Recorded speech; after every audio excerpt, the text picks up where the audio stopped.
Her kitchen is where the magic is made. Hello, my favorite people. Welcome to my channel, or welcome back. I'm Holly, your friendly neighborhood carnivore, and I'm so happy that you are joining me today.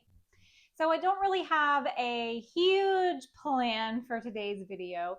I really just planned on getting in the kitchen and playing around today.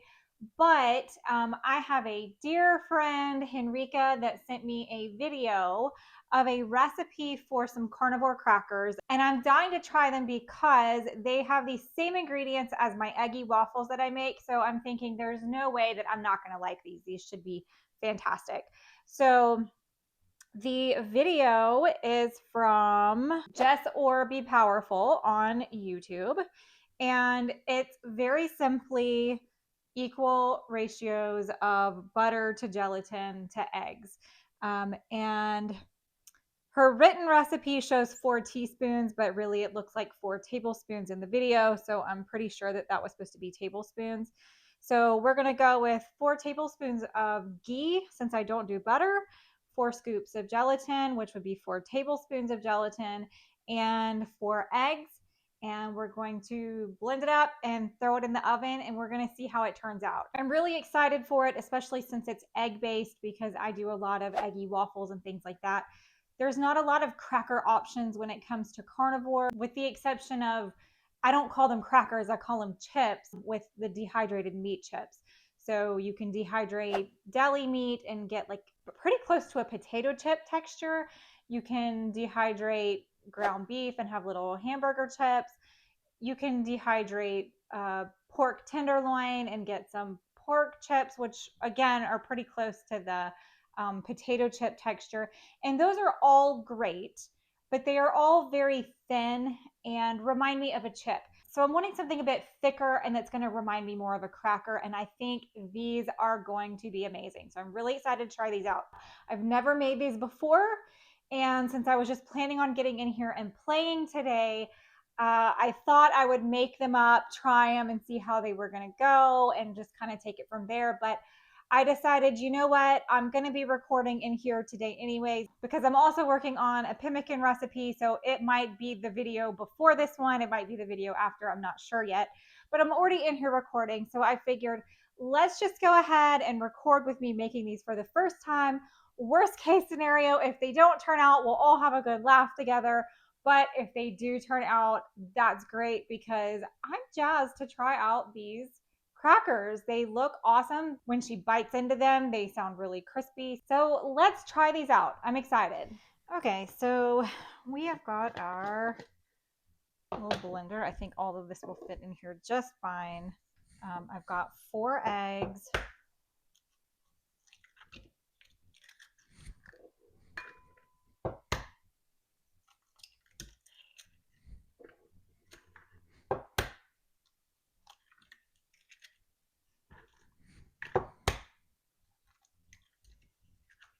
Okay, now she does not add salt into the mix itself.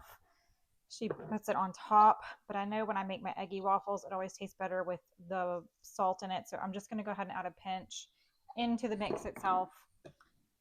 And you know what? I'm going to go ahead and do the gelatin just because I want to make sure it gets in there good. So we've got 1, 2, 3,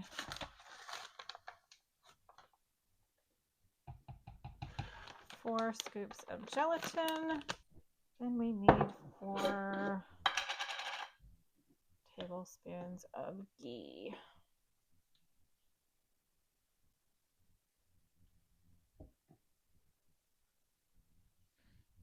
So 1,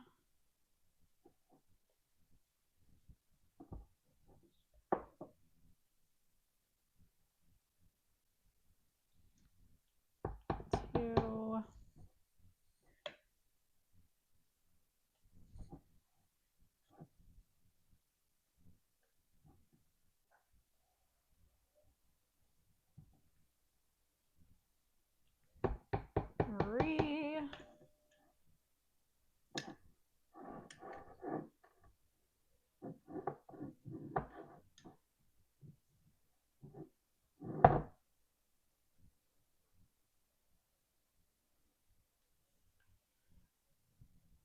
4.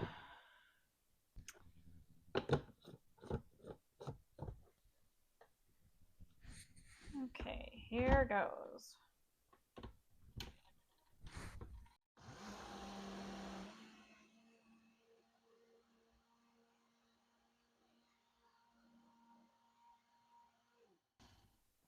All right, I have definitely got some gelatin stuck to the side there, so let's get that scraped down.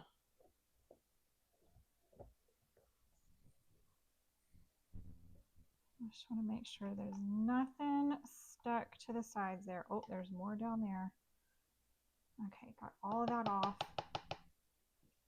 It is nice and thick.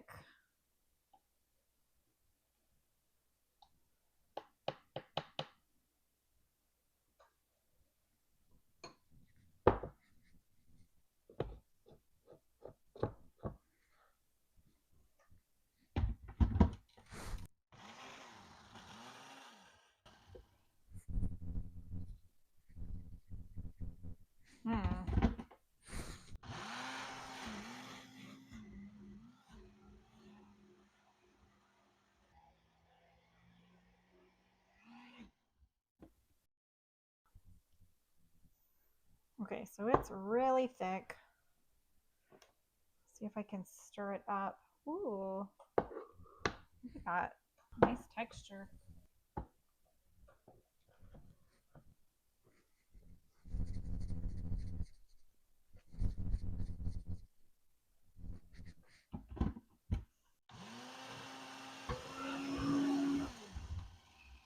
All right, well, that's all that I could get it to mix, but you see it's darker there, so I guess I'm just going to have to stir it in together. It's all pretty much pulverized into the texture we want, because that is like velvety and gorgeous. Okay, I think that's fine. All right, we're going to transfer this over to our baking sheet. I'm putting this on parchment paper. I'm going to use some plastic wrap so that I can roll this out flat. In her video, she says that you don't have to worry about getting it smooth because as it warms up, it's going to soften up and smooth out and flatten on its own. But I just wanted to make sure that everything was even on mine. I didn't want thick pieces here and thin pieces there. So I've got my rolling pin. I'm going to roll this out to about 1/8 of an inch thick.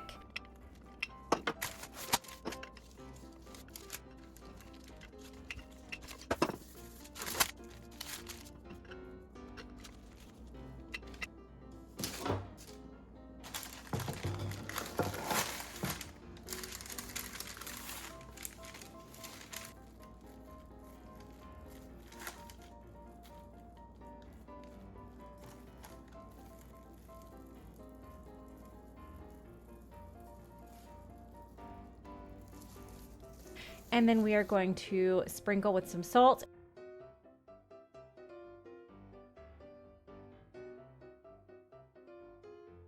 And pop it in the oven. Halfway through baking, we're going to pull it out. We are going to cut this into cracker sizes. Okay, this has been in for 20 minutes. We're going to go ahead and cut it. Let's see, how do I want to do this? I'm going to go...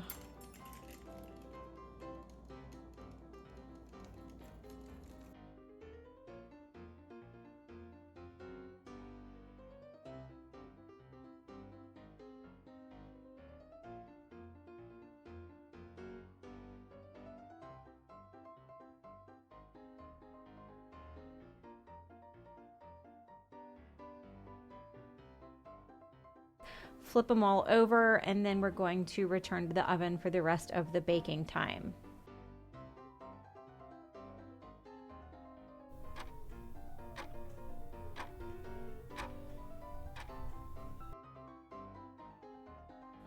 Okay, so we've got our crackers. They have baked and I've let them cool off a bit. And we did not have an epic fail, but I do think there are some things that I would do differently next time. So here's a look at them. They are pretty beautiful. Now they are different colors because some didn't, the middle ones, they didn't quite get as dark as like the edge pieces here.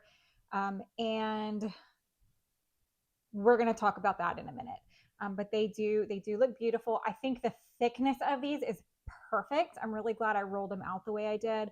I think that 1/8 of an inch thickness is just perfect for these. When we taste these, when she baked hers, she did hers at 400 degrees. She said to bake them about 40 minutes, but then as you're watching the video, hers had been baking for an hour, and then she cut them, and then they continued baking, and they went for a long time. So I was thinking mine was going to have to go for a long time as well. My plan was bake it for 30 minutes and then flip it and cut it and then continue baking for 30 minutes. And I was thinking that would probably be pretty close. What ended up happening is at 20 minutes, I looked at it and I thought, ooh, that's already golden brown. It is time to go ahead and flip that and get it cut. And that's what I did. And then they only went in for 20 more minutes. And about a minute shy of that timer going off, I was thinking, oh, it's starting to smell like burning. So let me pull those out because I don't want them to be burnt. So you can see these are my darkest pieces here. They're not burnt technically, but when we taste them, and I'm going to show you the difference in, well, let me grab a light one and a dark one. So they are beautiful. They do have a nice, like, they're thick and they hold up and they're crispy, a nice crispy texture. So that's amazing. This one is the darker one. Crisps, breaks in half. It's great. Like, that's beautiful. But when I taste these darker ones,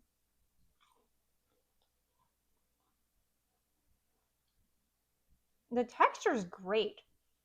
The texture is like a buttery cracker. It's not a super dry one that's real crispy, like a saltine. You know how you eat a saltine and it's like you can just cough out cracker powder. It's not quite like that. It's a lot buttery texture than that. This one over here, though, this darker one has a flavor that's on the burnt side. It's starting to taste a bit burnt. Now, this lighter one here, it still cracks open really nice, and it's beautiful in there. Okay. That one actually is still pretty crispy. I had one that was a little bit soft a while ago. That one is really good.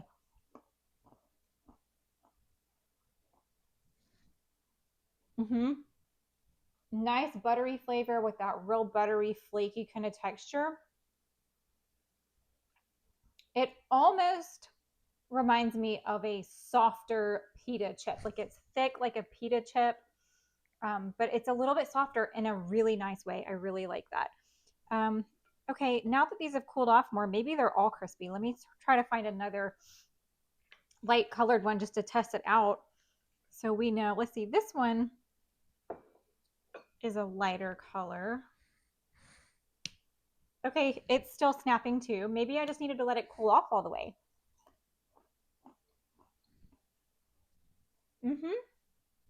Yeah, these are great. So I think in the future, what I'm going to do is next time I'm going to bake these at a lower temperature for longer. I'm thinking maybe 350 and maybe for a full hour. I'll have to play with it and see. In fact, I think I will make a second batch of these just so I can go ahead and nail that down. Okay, quick update on the crackers. So I've got a fresh batch that I made. These were baked at 350, half an hour.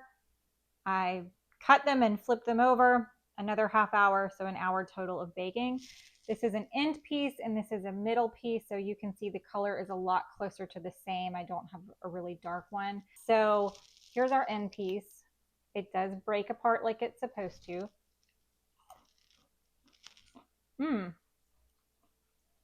Much better. No burnt flavor with that one. Okay, and then this is our middle piece. Still nice and crispy. Inside looks beautiful.